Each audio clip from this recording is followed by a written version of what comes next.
Hey guys, Matt Ackerson here, the founder of AutoGrow.co, as you may already know. And in these videos, Matt Hacks, I look to give you an actionable tip, one takeaway at a minimum that you can go and implement and get results in your sales funnel to get more conversions, grow your email list, and grow your bottom line. So today I'm answering a question from an audience member, and it's a question about a recent other Matt hack that I did, and it's from Jordy Van Ryn. I hope I'm saying your name right. He says, "Hey Matt, how you doing, man? I actually enjoy reading some of your pieces."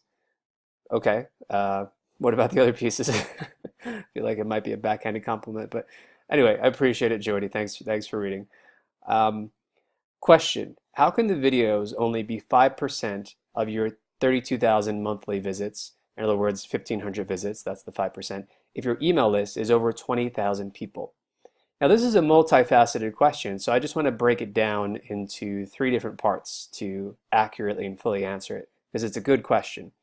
So first off, the piece that Jordy is referring to is the unexpected benefit of stopping. 5% of our traffic equals 66% of our sales. So basically, a few weeks back, I decided to put all of the Matt Hacks videos on pause. I was like, let's just stop doing it because it feels robotic, it feels forced, and I want to do quality over quantity, right? So I stopped doing it, and the original intention behind doing the videos was to grow our traffic because I figured, okay, we're putting out more content more frequently. It will get more people to our website. Fantastic.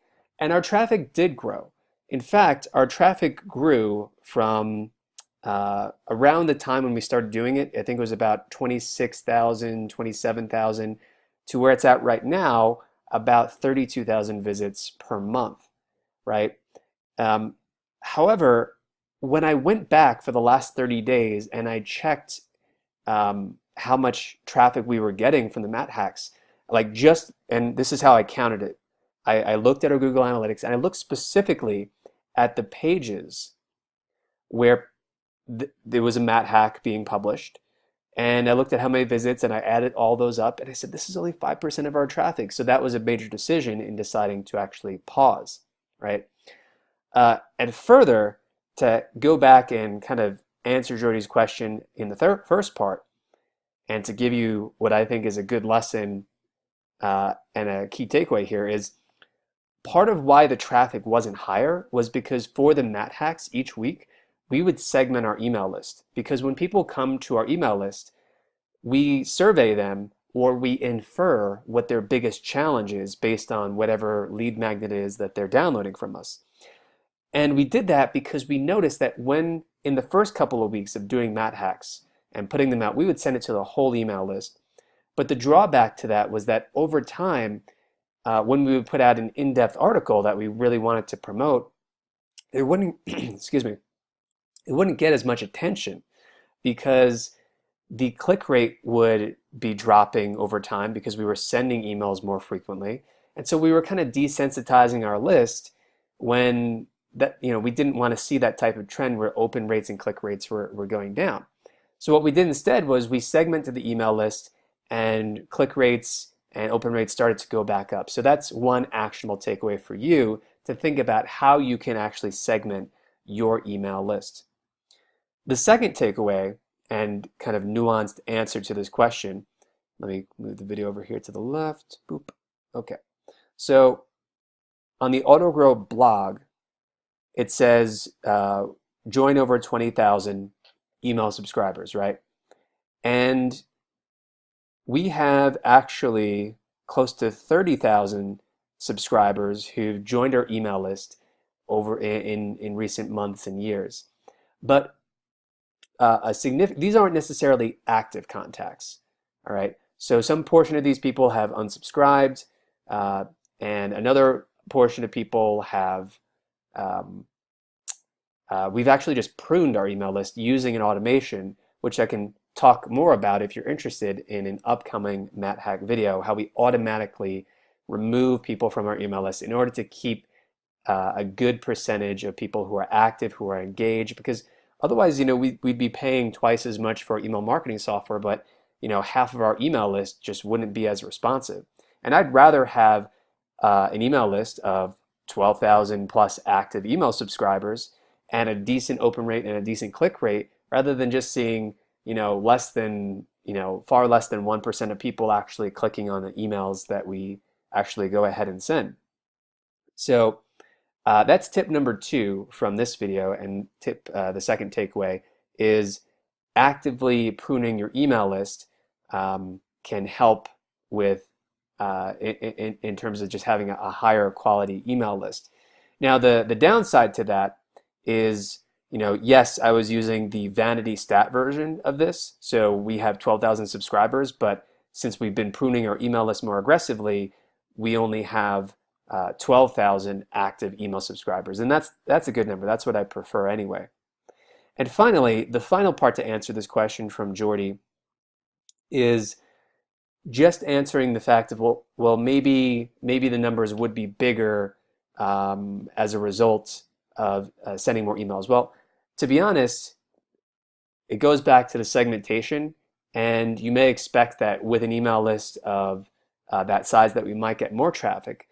But in fact, what I've found over time is that email does not make up a substantial portion of the traffic that you're driving to your website. And this is especially dependent on the number of emails and the frequency with which you actually send to people. Because, for example, we send emails when someone first joins our email list about every other day during the week, every 2 days, that is. And we send them relevant content based on what they tell us their biggest need actually is and their biggest challenges. And further, we're also launching things sometimes, and every Tuesday we're also coming out with an in-depth article. So that affects the overall traffic that we're able to generate from email as well. But as I mentioned, from the time that we started doing these Matt hacks, we really have seen our traffic grow from 25,000 visits to where it is today, 32,000 visits per month. So that's pretty good. However, just looking at the last 30 days, because we segmented the email list, the numbers were a bit lower. Okay? So that's the third tip, is don't have unreasonable expectations for what email can do for your traffic. The primary use that you want to think of for email is building the relationship with prospective customers, or using it as a way to spread word of mouth and promote new content that you have, which again is indirectly working to build that relationship with your subscriber list. All right, so that's it for today's Matt hack. 3 takeaways. Leave a comment below. Let me know which one is most compelling to you and how you intend to apply it to grow your business and your sales funnel. And if you have a question that you'd like me to answer in an upcoming Matt Hacks video, pop in your email address and the question in the form directly below this video. If you're watching this on YouTube, just click the link to go over to our blog and you'll be able to do that. I'd love to hear from you, and I'd love to consider answering your question for an upcoming Matt Hack video. All right, so until next time, my name is Matt Hack, always wearing the Matt hat, delivering you your daily dose of Matt Hacks. Keep hustling, stay focused. Oh, and go see Avengers Infinity War. I just got this sweet t-shirt from my girlfriend. See Nick Fury, Iron Man, Tony Stark, and Thor's like over here somewhere. But super stoked to go see it tonight. It's going to be awesome. And yeah, go check it out. Jordy was actually replying to the article where we wrote about the Avengers Infinity War $1 billion funnel. So you might want to check that out as well. And totally going to be nerding it out tonight. All right, take care. I will talk to you soon.